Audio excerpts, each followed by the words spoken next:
məşhur aktyorlardan biri, Hollywood ulduzu Leonardo DiCaprio Urmiya gölünün fotosunu paylaşıb.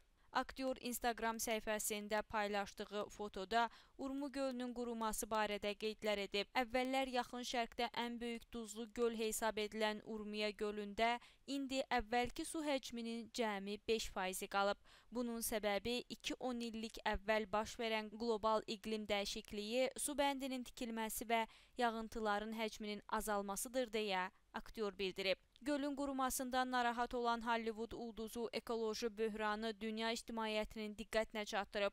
O mesajında gölün qurumasının qarşısını almaq üçün heç bir tədbirin görülmədiyinə də işarə edib. Azərbaycan Müdafiə Nazirliyinin mətbuat xidməti Ermənistan kriminal hərbi siyasi rejiminin gündəmə gətirdiyi güya Azərbaycan Silahlı Qüvvələrinin 8-9 may ərəfəsində hücuma keçəcəyi barədə məlumatlara münasibət bildirib.